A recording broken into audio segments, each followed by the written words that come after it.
তারেক রহমান যদি ওইটা বলে থাকেন তাহলে ওনার বগুড়াতে রাজনীতি করা উচিত। মানে ঢাকা 17 থেকে যে উনি ইলেকশন করতেছেন এখানেও উনি বহিরাগত। এই কয়েকদিন আমরা অনেক যন্ত্রণা সহ্য করেছি, তাদেরকে বললে তো তারা আবার খুব রাগ করে। আমরা সেই জায়গাটা একটা শহীদ ওসমান হাদি ভাইয়ের হত্যাকাণ্ডের যে বিচার, সেই বিচারটি যাতে আমরা বাংলাদেশে বাস্তবায়ন করতে পারি সেই জন্যই কিন্তু আমরা ঢাকা 8-এ ইলেকশন করছি। আমরা ঢাকা 8-এ ইলেকশন করছি, অসংখ্য মানুষের মেসেজ দিয়েছে আমাদেরকে যাতে শহীদ ওসমান হাদি ভাইয়ের যে পথ এবং ইনসাফের রাজত্ব আমরা কায়েম করতে পারি, সেই পথে আমরা থেকে যাতে দুর্নীতিমুক্ত হয়ে সন্ত্রাস চাঁদাবাজি মুক্ত থেকে এবং নতুন একটি বাংলাদেশ আমরা গঠন করতে পারি। অনেক মানুষ অনেক কিছু আমাদেরকে বলেছে, এই কয়েকদিন আমরা অনেক যন্ত্রণা সহ্য করেছি, কিন্তু এই যন্ত্রণাগুলোকে আমরা সবাইকে ক্ষমা করে দিলাম।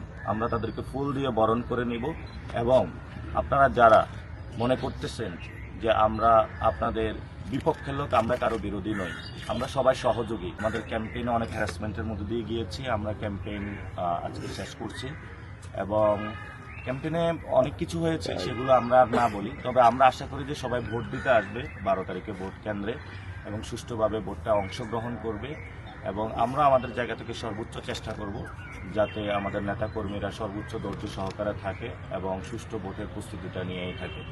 এবং অপরপক্ষকেও আমরা বলবো যে এই উৎসব মাসল পাওয়ার এবং টাকার যে রাজনীতি এটা দেখাবেন না, সুষ্ঠুভাবে ভোট প্রক্রিয়া অংশগ্রহণ করেন। জনগণ যেটা রায় দেবে, আমি যদি হারি আমি মেনে নিব, আমি যদি জয়ী হই আমিও মেনে নিব এবং সেই মেন্টালিটি আপনাদেরও থাকতে হবে। আমরা আশা করি ইনশাল্লাহ একটা মদিনার সমাজ বানাইতে চাই। ঢাকা 8-এ রাসূল সাল্লাল্লাহু আলাইহি ওয়াসাল্লাম মক্কা থেকে মদিনায় হিজরত করেছিলেন এবং ওইখানে একটি মদিনার সমাজ প্রতিষ্ঠা করেছিলেন। আমি কয়েকদিন আগে এই প্রশ্নটির উত্তর দিয়েছিলাম। জোহান মামদানি গতকালকে এই বিষয়টি বলেছিলেন, ওনাকে কিন্তু আফ্রিকান বলে গালি দেওয়া হয়েছিল। তো আমি আপনাদের সামনে বরাবরই স্পষ্ট করেছি যে আমি ঢাকা 18-তে ইলেকশন করতে চেয়েছিলাম এবং ঢাকা 18-তে আমি ভোটার হয়েছিলাম।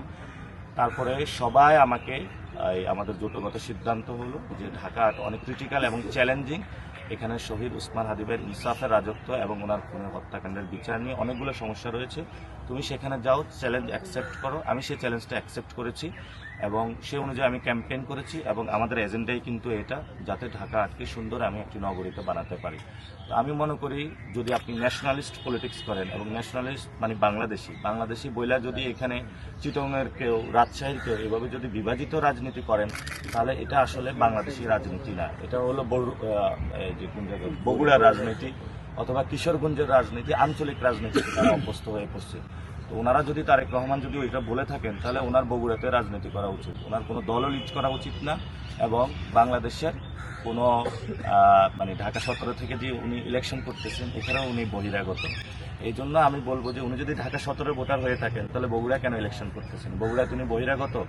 যারা এই কথাগুলো বলে তারা মানুষের মন থেকে উঠে যাবে, আর তাদেরকে আমরা কি বলবো? তাদেরকে বললে তো তারা আবার খুব রাগ করে।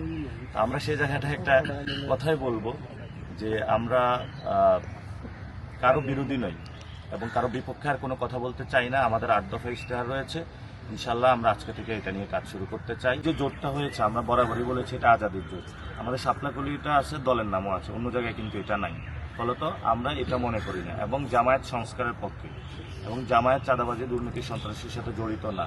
জামায়াত গণ অভ্যুত্থানে অভূতপূর্ব ভূমিকা পালন করেছে এবং অন্য যারা আছে আমরা তাদেরকে বলবো এই পজিশনে আসলে বাংলাদেশটা একটা ইউনাইটেড পজিশন হয় ভারতের বিরুদ্ধে। তারা যদি আসতো আমাদের জন্য ভালো হতো এবং আমরা মনে করি না যে জামায়াতে ইসলামীর সাথে জোটবদ্ধ হওয়ার কারণে শাপলাকলির কোনো ভোট ব্যাংক কমবে, বরঞ্চ আমরা মনে করি আমরা ভালোভাবে ক্যাম্পেইন করতে পেরেছি, শাপলাকলিকে সবার কাছে ভোটের মাঠে রিচ করতে পেরেছি, ওনাদের অর্গানাইজেশনাল যে জায়গা থেকে সাপোর্ট পেয়েছি আমরা, এটা আমাদের জন্য আরও ফ্রুটফুল এবং ভালো হয়েছে।